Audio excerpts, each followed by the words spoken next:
Isang mapagpalang araw naman po mga kapatid at muli tayong mag-aaral ng salita ng Diyos.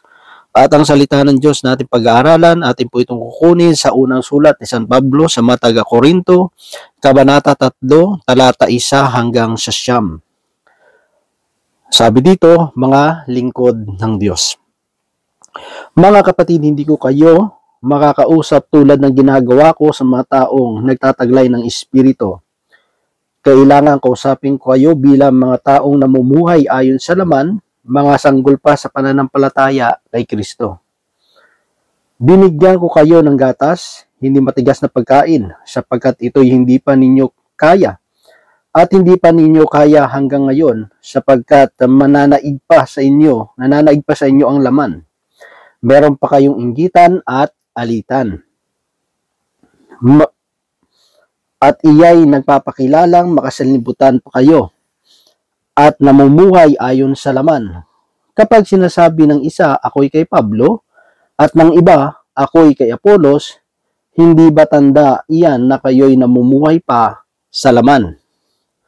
Sapagkat sino si Apolos at sino si Pablo? Kami mga lingkod lamang ng Diyos na kinasangkapan upang akayin kayo sa pananalig kay Kristo. Ginagawa ng bawat isa ang gawaing tinanggap niya sa Panginoon. Ako ang nagtanim, si Apolos ang nagdilig. Ngunit ang Diyos ang nagpapatubo at nagpapalago. Hindi ang nagtatanim ni ang nagdidilig ang mahalaga, kundi ang Diyos na siyang nagpapatubo at nagpapalago. Ang nagtatanim at ang nagdidilig ay kapwa manggagawa lamang at bawat isa'y tatanggap ng gantimpala ayon sa kanyang pagpapagal. Kami parehong manggagawa ng Diyos at kayo ang bukirin niya. Mga kapatid, mga magulang, mga kaibigan, ito po ang salita ng Diyos. Salamat sa Panginoon. Ang papuri at pagsamba ay para sa Kanya lamang.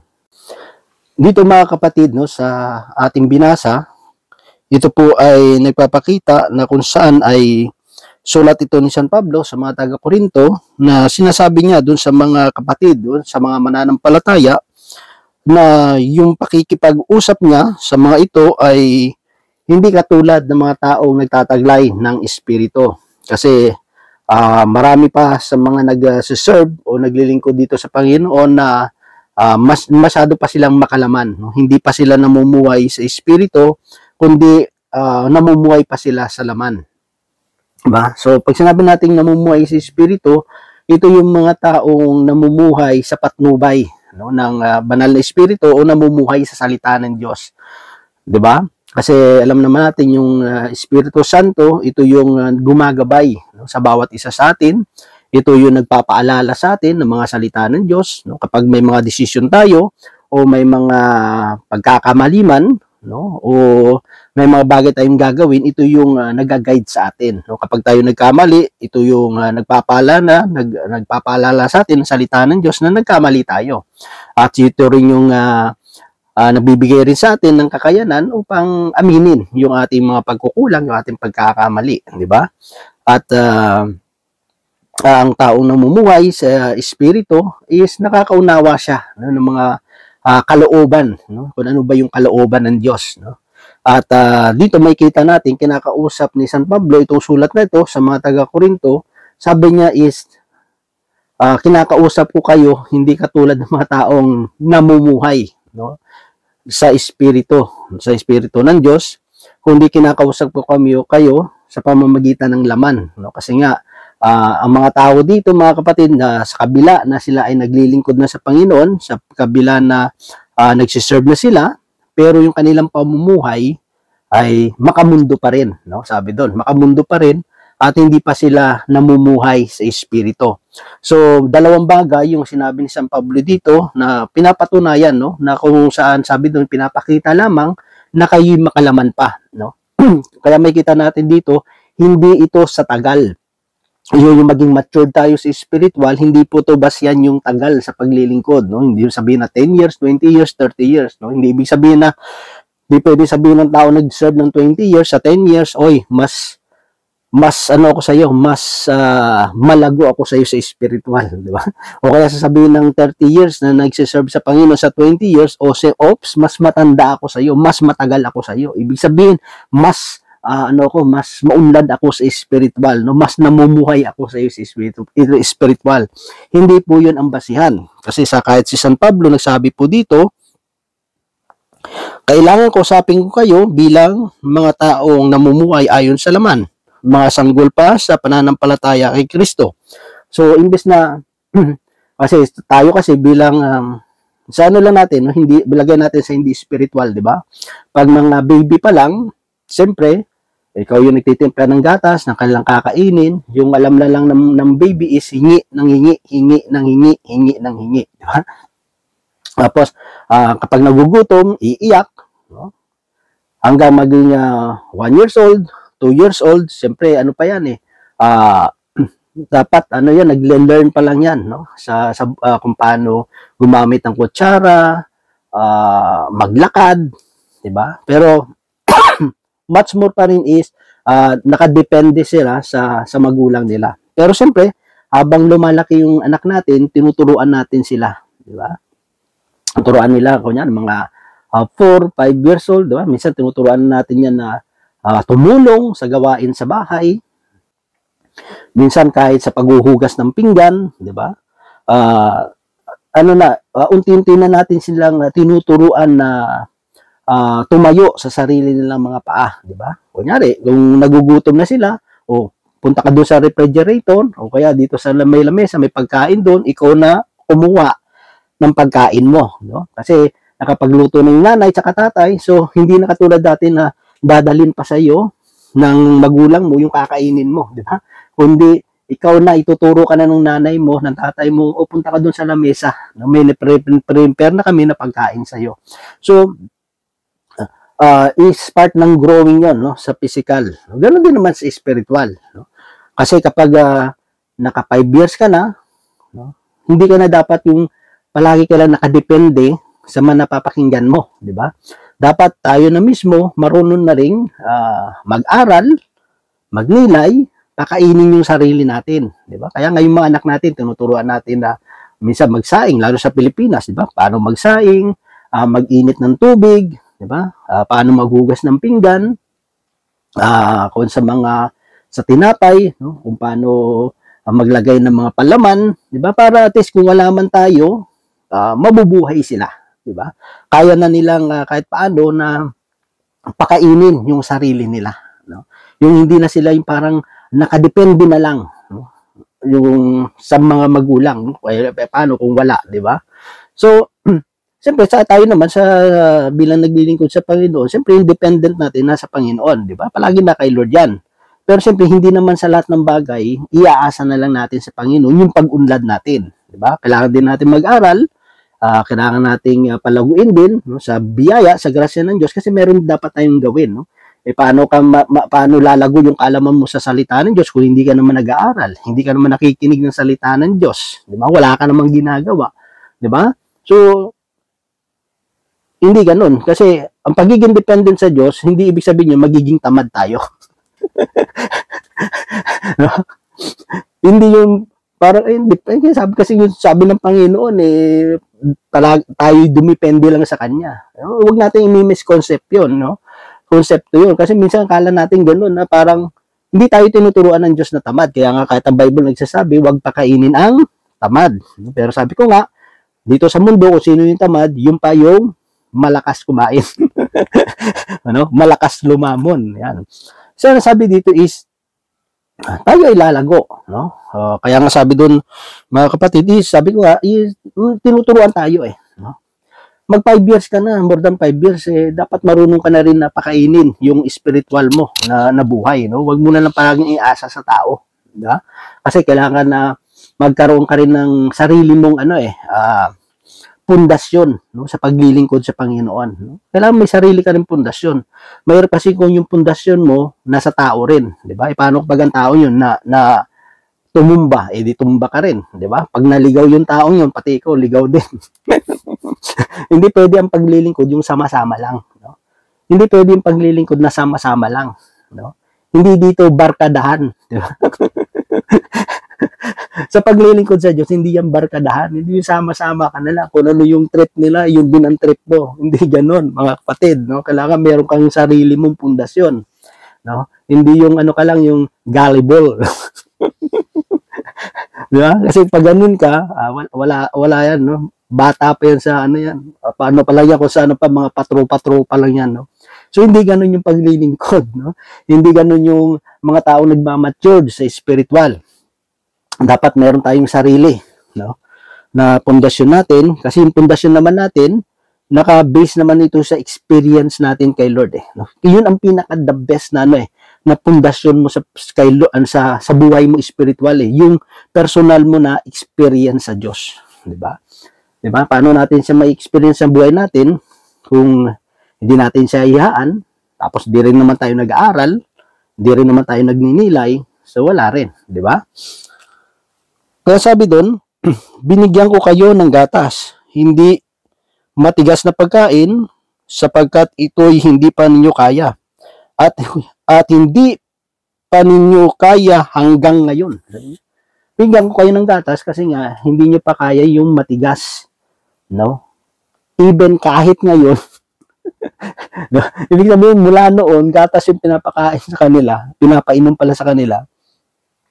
Pero hanggang ngayon, gatas pa rin, di ba? Yung sabi ni San Pablo. Yeah. Kaya sinasabi ko, yung paglago sa spiritual, hindi yan nakabase sa tagal. No?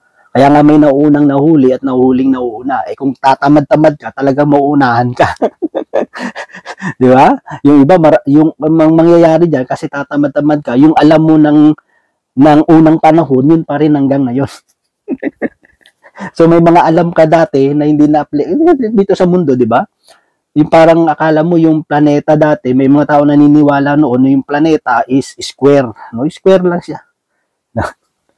Na lahat ng ano may hangganan, no? Pero habang tumatagal, nakikita natin ang Earth hindi siya flat, no? Hindi siya flat.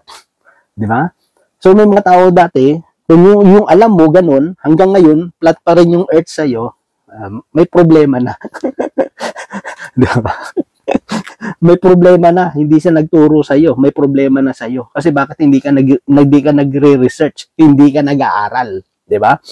Walang problema yung taong napakinggan mo noon. Kasi noon yun diba? Pero ngayon iba na no? Kung yun pa rin yung alam mo na yung planeta is flat pa rin, may problema na sa'yo. Diba? Huwag mo sasisihin yung taong napakinggan mo noon. Ganon din sa paglilingkod sa Panginoon. Diba? Kasi siyempre nagmamature tayo nag-iiba rin yung ano natin, yung pananaw natin sa buhay. Diba? Yung paniniwala mo dati, nag-iiba rin yan Diba? Yung mga itinuro sa atin, yung mga nakita ng mga paniniwala natin na maliit pa tayo. Diba? Habang tumatagal ka, siyempre, nagkakaroon na yung mas lumalawak yung pangunawa natin. Diba? Yung understanding natin, yung mga nalalaman natin, so minsan naiiba. Diba? Yun ang ano doon So hanggang ngayon, sabi niya, gatas pa rin ang sa inyo. Sapagkat nananaig pa sa inyo ang laman, no? So ibig sabihin nananaig pa. Kung sa ano is mas dominant, no? Dominante yung pagiging laman natin kaysa sa pagiging spiritual. Kasi tayo, bilang nasa Panginoon, dalawa tayo, hindi na tayo namumuhay sa physical, kundi namumuhay tayo sa spiritual. Kaya napakahalaga, siyempre, na mas mataas yung antas ng spirituality natin kaysa sa physical. No? Hindi naman kasi ibig sabihin na pababayaan din natin yung physical natin. Hindi pwedeng ganun. Ang ano lang is, dapat mas lamang yung ating spiritual. Yung paglamang sa spiritual is yung ano natin yung relasyon natin sa Diyos, di ba? Mas ano yung relasyon natin sa Diyos. Kasi pag maayos, mas lamang yung relasyon natin sa Diyos, di ba? Mas pinahalagaan natin yung katuruan ng Diyos, yung morality ng Diyos, yung prinsipyo ng Diyos, yung kalooban ng Diyos, yung palagi yung yung above anything, di ba? Above all else, di ba? Yung palagi yung yung nasa top ng buhay natin. Sabi doon, pinapakita lamang na nananaig pa sa inyo ang laman kasi meron pa kayong inggitan at alitan. So, dalawa yung binigay ni San Pablo. Inggitan at alitan. Siyempre, pag nandun ang inggit, talaga naman magkakaalitan eh, di ba? Kaya nga marami nag-aaway-away dahil sa inggit. No? Sa sobrang inggit, nagngit-ngit. Yeah. Sa sobrang ngit-ngit sa galit. At ang galit na yung mga kapatid, mauuwi sa alitan. Yan. Kaya yung mga tao na masabi nating bata pa, no? Mga baby Christian, ay ito yung mga taong hindi pa rin mawala sa kanila yung inggit, yung jealousy, diba? Yung envy, yung mga mayon, magkakapatid yan, magkakapamilya yan, di ba? At dahil sa inggit, dahil sa jealousy, diba? Ay nagkakaroon ng alitan eh, di ba? Kasi gagawa ng kwento sa kapwa niya para siraan, no? Yung mga taong mapanira sa kapwa, mga baby pa yan. Yung mga taong mahilig manira ng kapwa nila, tandaan nyo kahit anong tagal na yan sa paglilingkod, mga baby pa rin yan. Diba? Yung mga mahilig, marami yan. Maraming naglilingkod sa Panginoon hanggang ngayon. Lumanda na sa paglilingkod sa Panginoon, nandun pa rin yung inggit. Diba? Sa sobrang inggit, nagngingit-ngit sa galit. At dahil sa galit, yun, nagkakaroon ng kaalitan. Nagkakaroon ng samaan ng loob, di ba? Nagkakaroon ng pag-aaway-away, di ba? Kasi bakit? Kasi nandun yung inggit eh. Nandun yung jealousy. Which is, sabi doon ni San Pablo, nagpapakilala na kayo'y makalaman pa, makamundo pa. Kasi hindi dapat yun ang maghari sa puso natin. No? Ba't naiinggit ang tao? Kasi nakikita natin na lumalamang yung iba sa atin. Di ba? Nag-i-improve sila. Tapos may inggit ka. Kasalanan ba nila yun? Kung nag-improve sila, kasalanan mo yun. Kasi bakit? Kasalanan natin yun. Kasi hindi tayo nag-aral. Diba? Naging tamad tayo. Yung katamaran, kasalanan yan. Diba? Ang pagiging tamad, kasalanan po yan. Sa Diyos. Diba? Nainggit ka. Kasi umunlad yung buhay niya, guminawa buhay niya. Ba't ka mainggit? Diba? Hindi nila kasalanan na gumanda buhay nila, yumaman sila. 'Di ba? Na ano ka na, naungusan ka na. Tatamad-tamad tayo. 'Di ba? Minsan yun na lang yung ano natin. Yun na lang meron tayo minsan, inggit na lang. Man, saklap naman ng buhay, pananampalataya yan, kapatid, no? Yung natira na lang sa'yo, inggit na lang.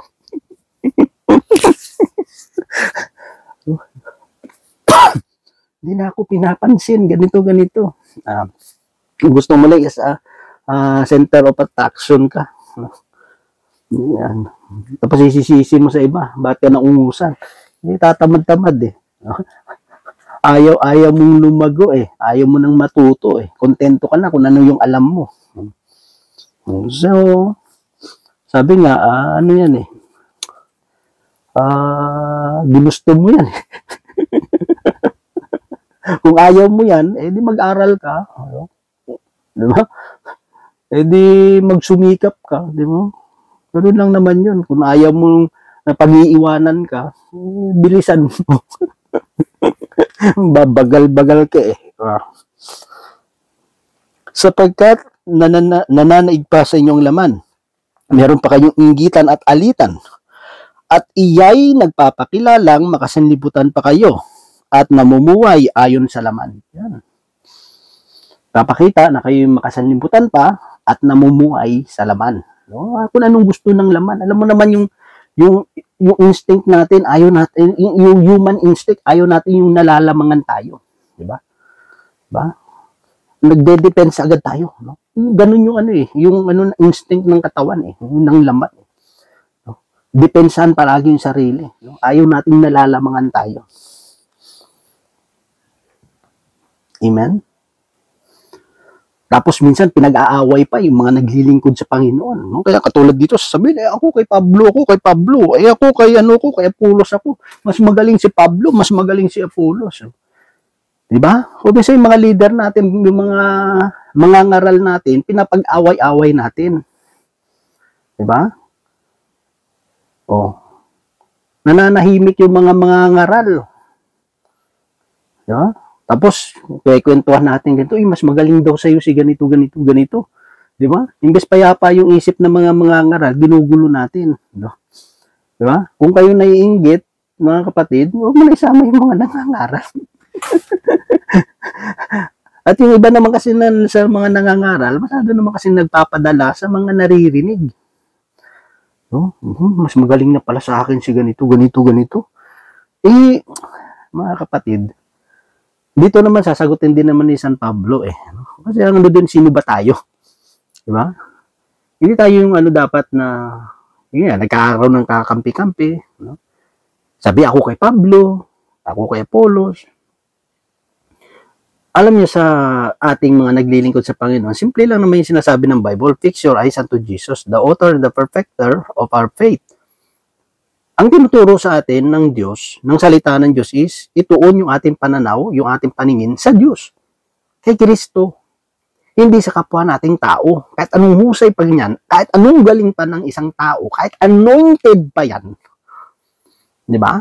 Kahit marami pang karamdaman ng pinagaling yan, tandaan natin, hindi siya yung nagpagaling. Ang Diyos pa rin.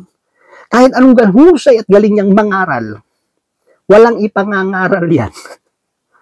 Kung hindi yan tinuruan ng Diyos. O kaya hindi sinamahan ng Diyos. Pwede kasing may mga tao kasi magaling, mahusay mga aral Pero pag hindi sinamahan ng Diyos, wala rin. Di ba? Totoo po yan. Maraming mahusay, magagaling, mga aral. Di ba? Ang lang doon yung pagsama ng Diyos. Kasi totoo lang, kapag hindi tayo sinamahan ng Diyos, wala rin Kahit sa Old Testament, di ba? Sabi, Lord, kung hindi mo kami sasamahan dito, hindi kami aalis sa kinatatayuan namin. Kasi alam nila, walang magandang mangyayari. No, para ka lang nag-suicide na. Nag-suicide ka kasi bakit? Tatakbo ka sa isang labanan hindi mo kasama ang Diyos. Di ba? Kung gumagamit ka ng utak, no? Kaya nga, pag malago ka sa spiritual, alam mo, pag di ka sinamahan ng Diyos, walang mangyayari. Di ba? Walang mangyayari. Lalo kapag yung mali yung intention natin, nagumpisa tayo sa mali, kaya lang naman tayo samahan ng Diyos. Mali nga Tapos ini-expect natin, sasabahan tayo ng Diyos, mali nga. Di ba? Tapos magpapalpak mamaya, sihisihin mo pa yung Diyos, o kaya yung kapwa mo. Di ba? Tandaan natin mga kapatid, napakalaga yun Kaya sabi dito ni San Pablo sinagot niya rin naman Bakit sinabi ito ni San Pablo? Kasi naririnig niya rin no? Yung mga bali-balita na pinag-aaway, yung mga mangangaral, si Pablo, si Apolos, kung sino lang, no? Kasi nagkakaroon na grupo-grupo, no? Kaya marami sa panahon natin to, tayuan ng mga churches, no? Di ba?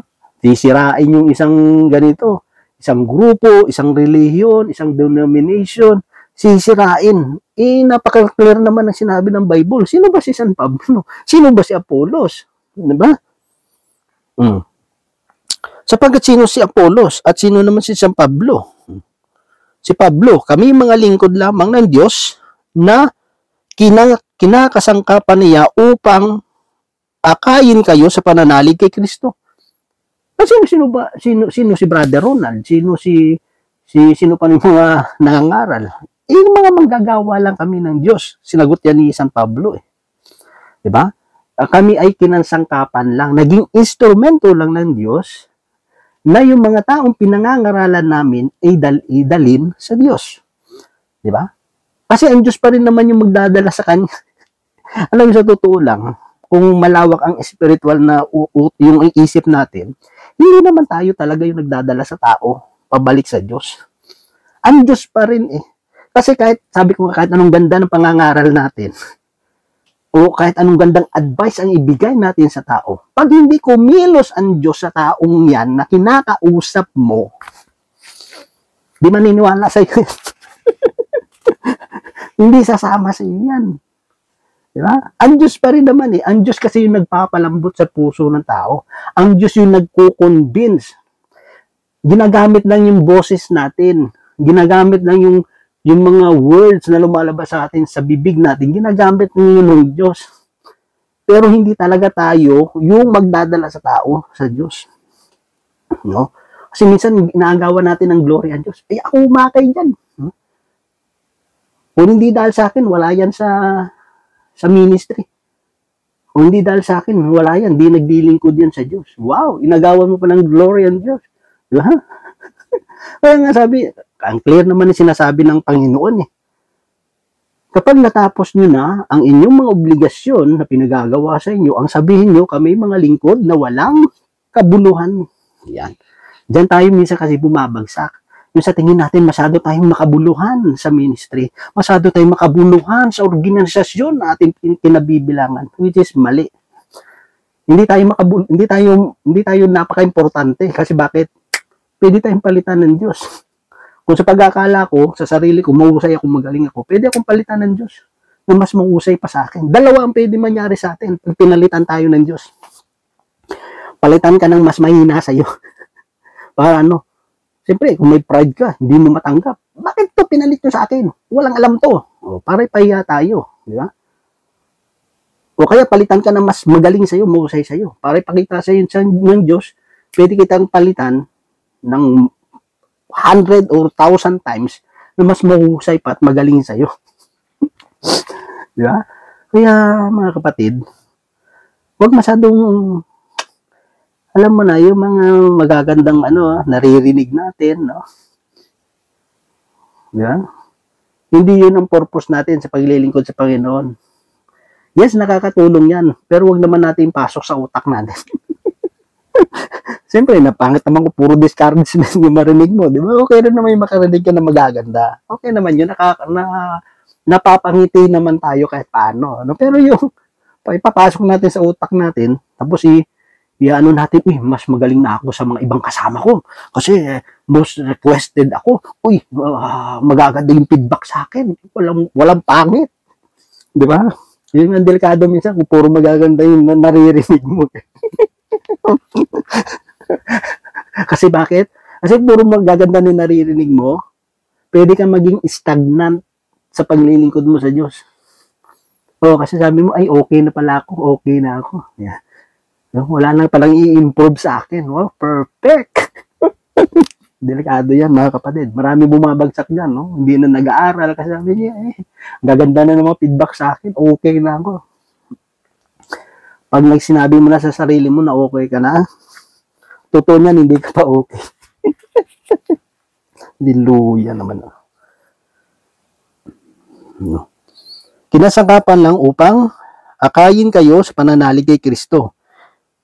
Ginagawa ng bawat isa ang mga gawaing tinanggap niya sa Panginoon. Yan.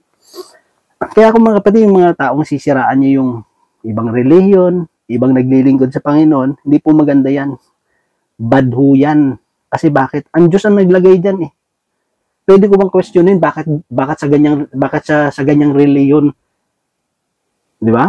Diyan siya ginamit ng Diyos. Ba't hindi sa grupo namin? Ba't hindi sa relihiyon namin? Ba't hindi sa ministry namin? Pakialam natin. Kung dyan siya gusto ng Diyos na gagamitin ng Panginoon, why? Sino ka ba para i-question yan? No? Sino ba tayo para i-question yung pamamaraan ng Diyos? Good din siya gustong gamitin ng Diyos eh. Problema niya na, problema ko na. Kunyari, dito ako nilagay ng Panginoon. Ang magiging problema ko sa Diyos, kung hindi ko gagawin yung sabi dun. Yung sinasabi dun is, gawin at tinanggap yung gawain tinanggap sa Panginoon. Kung hindi ko ginagawa yung gawain ini-expect ng Diyos na gawin ko sa pinagdalhan sa akin. Pa? Kunyari, nandito ako, tapos wala naman akong ginagawa. Maraming ganyan, you know? Yabang, yung grupo nyo, bakit yan? Kami yung tama, kami yung ano. Tapos kung mismo wala ka namang ginagawa sa ministry mo, sa relihiyon mo, tatamad-tamad ka rin. Anong kinalamang mo? Diba? Which is dapat gawin mo na lang. Gawin mo na lang kung anong pinagagawa sa'yo. Huwag mo na ikumpara yung ginagawa mo sa iba. The more ka nagsasabing mas mahusay ka, mas magaling, Sa totoo lang, mas marami kang dapat patunayan. Di ba? Mas maganda nga yung naglilingkod lang tayo sa Panginoon. Huwag na tayo masyadong masalita pa. Di ba? Huwag na natin sabihin mas mahusay tayo, mas magaling. Kasi bakit? Hayaan natin yung taong magsalita, yung magsabi. Gawin natin kung ano man yung pinagagawa sa atin ng Diyos. At never tayo, even 1%, na agawan ng glory ang Diyos. No? Huwag natin gagawin yon. Kasi hindi po natin trabaho na agawan ng glory ang Diyos. Ang trabaho natin, akayin na ipahayag yung kanyang salita para abutin yung mga tao sa pamamagitan ng salita ng Diyos at siya naman yung magpapalago. Kaya sabi doon, ako ang nagtanim, si Apolos ang nagdilig. Ngunit ang Diyos ang nagpapatubo at nagpapalago nito. Sabi niya. Kasi tayo, kunyari, kung nangangaral, ang trabaho namin is maghasik ng salita ng Diyos. Diba? At yung salita ng Diyos na yun na naitanim sa puso ng tao, siyempre, pinapalo up. No? Kunyari, ikaw yung first, kunyari, may nagbukas na chapter o may nagbukas na mga cell group, o ikaw yung una nag-preach doon. At may inabot, naghasik ka ng salita ng Diyos sa puso nila. O siyempre, pinapalo up yun. No? Yung susunod sa iyo, yung pangatlo, pang-apat, pang-lima, sila yung magdidilig ng salita ng Diyos na itinanim sa puso nila. No? Kaya hindi rin natin pwede sabihin, ay ako yung nag-talk dyan ng opening. Blessed na blessed sila kasi ako yung nag-talk dyan. Mga kapatid, ginawa lang natin yung parte natin. Di ba? Kasi kung hindi naman dahil sa grasya ng Diyos dyan, kunyari ako, wala rin naman ako sa gawain. Wala rin naman ako sa paglilingkod sa Panginoon. Ang Diyos na nagdala sa akin dito. Di ba? So, hindi ko pwede sabihin ganun. Di ba? So, hindi sabihin, ay, hindi kasi, yung nagbukas kasi ganito, anointed yun. Kaya talaga, ginagamit lang po tayo ng Diyos. No? Huwag po natin gamitin ang Diyos. No? Hayaan natin na ang Diyos ang gumamit sa atin. Hindi tayo yung gumagamit sa Diyos. Bad yun, bad. Ang Diyos ang nagpapalago, ang nagpapatubo at nagpapalago. Kasi walang kwenta yung binhi na tinanim mo, kahit diligan mo yan at diligan, kung hindi naman tutubo at lalago, walang kwenta. Ganun lang yung kasimple, mga kapatid. Kahit 1,000 pang binhi ang tinanim mo, kahit yung pinakamasustansya pang mga pandilig, no? O abono ang ilagay mo, kung hindi yan tutubo, hindi mabubuhay, at hindi lalago, walang kwenta. So, may pagmamalaki tayo sa Diyos? Wala. Kaya ito, sinagot na ni San Pablo no? Kung saan ito, in-open rebuke niya na itong mga taga-Korinto. At hindi lang yung mga taga-Korinto, ang kinokorek dito, tayo rin. No? Kasi maraming ganito pa rin sa panahon natin. Mga filler. Mga filler. Hindi ang nagtatanim, ni ang nagdidilig ang mahalaga, kundi ang Diyos. O sabi na, hindi ikaw na nagtatanim o nagdidilig, hindi kami na nagtatanim at nagdidilig ang mahalaga. Para sinabi niya, hindi kayo mahalaga. Huwag niyo isama-sama yung sarili niyo. Hindi kayo yung main character. Yan. Masyado tayong mahirap pag naglilingkod sa Panginoon yung mga pabida. Yan, mga pabida. Hindi naman sila yung pinaka-main character. Ang main character dito, si Kristo. Hindi tayo. Ang mahalaga, kundi ang Diyos na siyang nagpapatubo at nagpapalago. Ang Diyos. Ang nagtatanim at ang nagdidilig ay kapwa manggagawa lamang at bawat isa'y tatanggap ng gantimpala ayon sa kanyang pagpapagal. Kami parehong manggagawa ng Diyos at kayo ang bukurin niya. So, maganda pala to pag itinuloy, no? Siguro gagawin natin to part 1, part 2, part 3, no? Maganda pala to, no? Dito lang tayo sa verse 9, no? So may kita natin dito, mga kapatid, hindi tayo yung pinakamahalaga, hindi tayo yung pinaka-importante. Di ba? Para kala mo napaka-importante natin, makakala natin tayong bida. Pero pag ginagawan pala natin ng yung talagang mahalaga, ang Diyos, ang labas mo hindi bida, kontrabida. So, yun naman mga kapatid, no? Tayo ay hingin natin yung biyaya, ang grasya ng Panginoon, no? Tayo mamuhay sa Espiritu. Mamuhay ayon sa kanyang kalooban, sa kanyang salita. Sabi nga, makita si Kristo sa ating pamumuhay. At never na never po talaga natin. Wag na wag na wag na wag, kahit 1% lang na agawan natin ng glory ang Diyos. Di ba? Huwag tayo matuwa kapag may mga tao nagsasabi, uy Brad, ako sa iyo ako Brad, sa iyo ganito. No? Yung mga ganung tao, mga makalaman yan. Sa iyo ako Brad, sa iyo ako Brad. No? Yung mga ano yan, mga enabler yan. Mga sulsulera, paglilingkod, no? Mga toxic yan, mga kapatid, no? Mga toxic, hindi ganun. Dapat ang lumabas sa bibig nila para sila sa Diyos, hindi sila para sa iyo. Diba? Kasi pag alam natin, kapag ang tao para sa Diyos, doon natin masasabi na epektibo yung pangangaral natin. No? Kasi inilalagay natin sa tamang kaisipan, no? Pananaw yung mga tinuturuan natin na hindi sa atin dapat sila nakasentro, dapat nakasentro yung kanilang pananampalataya, yung kanilang paglilingkod sa Diyos lamang. God bless mga kapatid. Hallelujah.